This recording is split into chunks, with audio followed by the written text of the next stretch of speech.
Hey, so in this video I want to show you two ways that you can view the competition on an Amazon listing using BuyBotPro.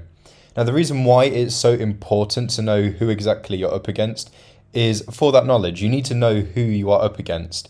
It's more power to you if you know things like this, and it can help you set things like a competitive price, for example, as you are competing against X amount of sellers. Now the first way that you can see this is via the competition analysis. So this gives you a table showing you the top 10 sellers on the listing. The reason why it shows just the top 10 in such detail is because these are the main sellers that you're going to be competing against, okay? So there's no point competing against someone that's at, say, position number 23 out of 45, as that's not going to be much good to you. Okay, so the top 10 are who you want to ideally be competing against in order to stand a bigger chance of hopefully getting the buy box. So it's numbered from 1 to 10, and then it will show you each seller's stock level. And also by hovering over each box, it shows you who that seller is, and it's also color coded as to what type of seller they are. So orange is for Amazon, grey is for merchant fulfilled, blue is for merchant fulfilled prime, and green is for a fulfilled by Amazon seller.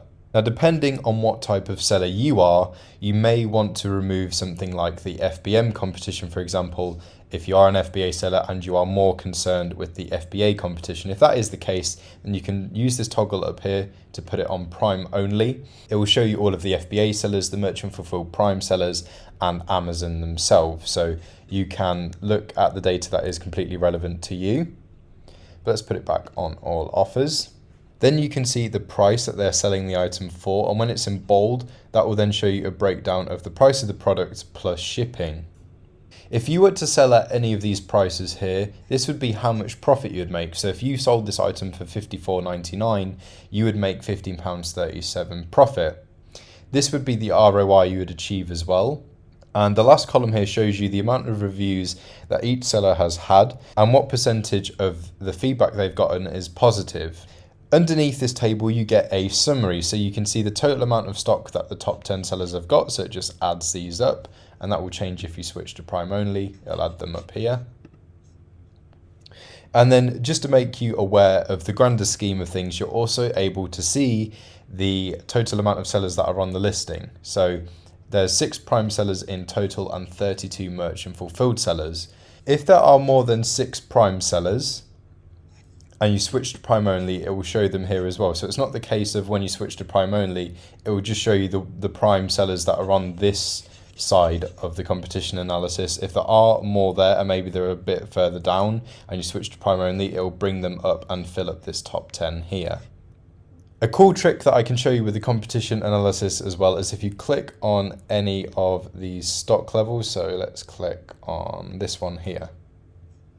It will take you to that seller's store on Amazon and show you everything else that they're selling as well. And BuyBotPro comes up with the quick look feature and the manual sourcing accelerator to help you potentially reverse source in a way. So you can see what this seller is selling and you can compete with them on more things, or maybe it'll give you an idea of things that potentially you can sell. So there are analysis results for each of the items that the seller is selling. So it'll give you a basic overview. And then if you really want to, you can click on BuyBotPro here and go ahead and analyze the item here and now. But another cool thing about this is if you click on store details, it will give you a breakdown of things like the seller's top brands that they sell and the product count that they have in each of these brands. It will show you the top categories that they sell in. It will show you things like their seller ID and their rating. So you can kind of, in a way, spy on them in here. And you can get a bit of a lowdown on the seller, which is pretty cool. Now, the second way that you can view the competition on a listing is at the very bottom here. So this is the seller position chart. Now, if this has confused you, it's exactly the same as the competition analysis up here. It's just another way of looking at it if you preferred to get a visual representation of this information. So maybe you prefer this over the table or vice versa. But you've got blue for the price and pink for the stock level. So if you hover over any of these points, it will show you the name of that seller, the price that they're selling the item for, and the amount that they have in stock. It's exactly the same information. It's just another way of looking at it if you'd preferred to work this way. But hopefully that's helped your understanding of how important looking at the competition is, and hopefully one of these two ways will really help you with your product analysis. Thank you for watching. Don't forget to like, comment and subscribe, and I'll see you next time.